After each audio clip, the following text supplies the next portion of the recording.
빛을 따라서 빛을 따라서 매주 화요일 이 시간에는 서대문교회 최종태 목사님께서 말씀 전하십니다.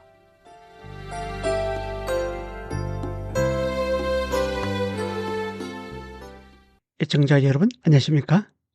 지난 시간에 이어 이번 시간에도 성경의 흐름을 따라 광야 시대를 살펴보고 있습니다. 오늘은 유대인은 왜 탁월한가에 대해 은혜를 나누겠습니다. 히브리 민족은 왜 세상에서 탁월할까요? 히브리 민족이 세상에서 탁월한 이유는 그들에게 하나님의 말씀이 있기 때문입니다. 그들이 똑똑하거나 잘나서가 아닙니다. 유대인의 지혜와 지식의 출처는 바로 율법에 있습니다.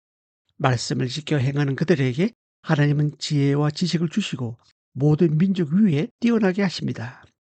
지금도 유대인들을 보십시오. 실제 그걸 증명해 주고 있지 않습니까? 역대 노벨상 수상자의 약 30% 정도가 유대인이라는 사실은 얼마나 놀라운 일입니까? 그들이 영재가 되고 세계를 지배하는 비결은 하나님의 말씀에 있습니다. 유대인들은 어릴 때부터 성경을 읽고 암송하는 것을 반복하는데 13세 성인이 되면 기본적으로 모세 오경을 다 외운다고 합니다. 수천 년의 역사를 거쳐오면서 유대인들이 신앙을 지킬 수 있었던 것도 바로 하나님께서 테필린 교육을 하게 하셨기 때문입니다. 테필린 교육을 받고 자란 유대인들은 태어나면서부터 죽을 때까지 율법을 문자 그대로 지킵니다. 구약 성경에 보면 하나님 말씀을 손목에 매어 기호를 삼고 미간에 붙여 표를 삼으라는 내용의 말씀이 네 군데 나오는데 그것이 바로 테필린 곧 경문의 말씀입니다. 먼저 출애굽기 13장에서 두 군데 나옵니다. 둘 다 과거의 이야기를 다룹니다. 출애굽기 13장 2절에서 10절에서는 하나님께서 이스라엘을 어떻게 구속하셨는지 설명하시면서 그 날을 기념하라고 하십니다. 이어서 11절에서 16절은 율절을 지켜야 하는 이유를 설명하시면서 도대성은 나의 소유라고 하십니다. 신명기 6장 4절에서 9절에는 또 하나의 테필린, 즉 경문의 말씀이 나오는데 세마 본문으로서 현재 이야기를 다루고 있습니다. 그 당시에 살아가고 있는 세대들이 어떻게 하나님을 사랑하며 자녀들에게 말씀을 전수할 것인지를 설명합니다. 나머지 한 번은 신명기 11장 13절에서 21절에 나옵니다. 미래의 이야기를 다루겠습니다. 출애굽 2세대가 가나안 땅에 들어가게 되면 비를 내려주는 신이 누구냐의 문제 앞에서 어떤 것을 선택할 것인지를 설명합니다. 많은 말씀 중에서 왜 하필 특별히 이 네 군데에서 그렇게 하라고 명령하셨을까요? 그것은 그만큼 중요하기 때문입니다. 유대인들은 이 테필린, 즉 경문의 4개의 말씀을 하루에 3번 이상 암송합니다. 그리고 2명 이상 모일 때 토론의 중심이 되는 것이 바로 이 4개의 말씀입니다. 실제로 예루살렘에 가게 되면 동국의 벽 앞에서 성인식을 하는 모습을 볼 수 있습니다. 지난번 예루살렘에 갔을 때 그 광경을 직접 목격할 수 있었습니다. 4개의 말씀을 성구상자에 담아서 이마에 붙이거나 손목에 메고 있었습니다. 그 자그마한 성구상자가 바로 신약에는 경문으로 번역되고 있는 테필린입니다. 성인식이 끝난 후 동네를 돌아다니면서 축가를 받는 모습도 볼 수 있었습니다. 그리고 문설주나 출입문에 붙이는 성구상자의 모습도 볼 수 있었습니다. 그럼 유대인을 세상에서 탁월하게 하는 그 4개의 말씀을 좀 더 살펴보겠습니다. 출애굽기 13장 전반부에 나오는 구속의 말씀을 요약하면 다음과 같습니다. 출애굽기 13장에 나오는 2개의 테필린은 둘 다 출애굽기 1세대에게 하신 말씀입니다. 모두 과거 이야기, 즉 출애굽 사건을 다루고 있습니다. 13장 전반부에 나오는 말씀은 무교절을 지킴으로써 애굽의 속박에서 건져내신 그 날을 기념하라고 하십니다. 즉 출애굽의 목적을 기억하라고 하십니다. 왜 기억하라고 했겠습니까? 너무 쉽게 잊어버리기 때문입니다. 우리는 바울이 빌립보서 3장 13, 14절에서 권면했듯이 뒤에 있는 것을 잊어버리고 앞에 있는 것을 잡으려고 표대를 향하여 달려가야 합니다.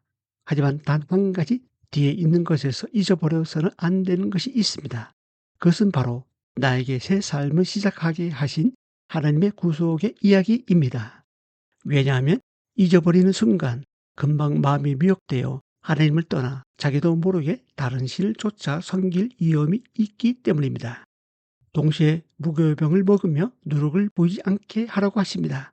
이것은 다시는 부패한 옛 생활과 제약된 습관으로 돌아가지 말고 그것에서 떠나라는 의미입니다. 누룩은 곧 제약과 부패한 옛 생활을 상징하기 때문입니다. 다음은 출애굽기 13장 후반부에 나오는 봉헌의 말씀입니다. 이 말씀은 출애굽 당시의 장자의 재앙이 이스라엘 백성을 피해 넘어갔을 때 그들이 하나님의 것, 하나님의 소유로 거룩하게 구별되었다는 선언입니다.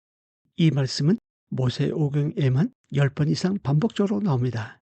우리가 하나님의 것이라고 할 때에는 삼중적인 의미가 있습니다. 우리는 하나님께서 지으셨기 때문에 하나님의 것입니다. 그리고 예수님께서 자신의 피로 사셨기 때문에 하나님의 것입니다. 또한 성령님께서 성령의 전으로 삼으셨기 때문에 하나님의 것입니다. 하나님께서 너는 내 것이라 하신 것은 이제 내 영광을 위해서 내 뜻대로 너를 사용하겠다는 뜻이기도 합니다. 그래서 주님께서는 자신의 거룩한 이름을 위해서라도 우리를 의의 길로 인도해 가시는 것입니다. 다음은 신명기 6장 4절에서 9절에 나오는 섬김의 말씀입니다. 이 말씀은 조상들에게 해당되는 것이 아니라 말씀하시는 현재 살아있는 세대에 해당되는 것으로서 하나님을 어떻게 사랑할 수 있는지를 설명합니다. 4절은 세마 이스라엘, 즉 들으라 이스라엘로 시작합니다.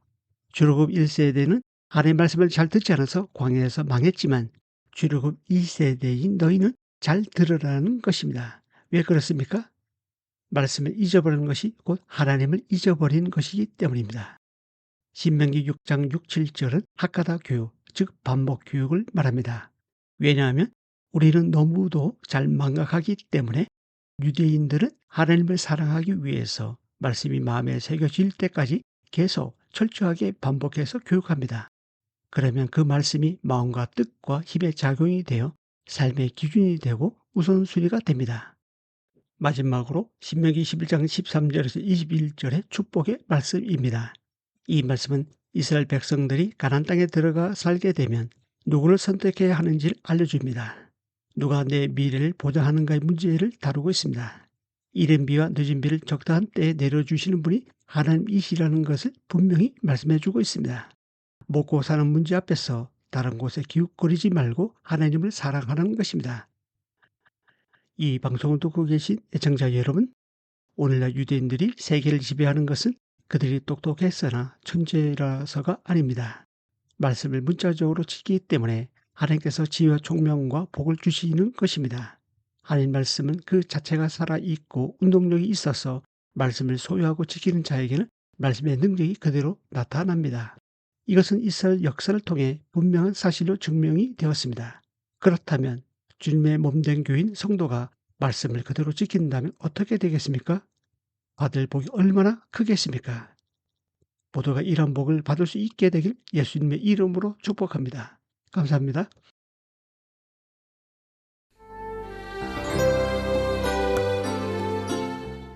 빛을 따라서 지금까지 서대문교회 최종태 목사님께서 말씀 전하셨습니다.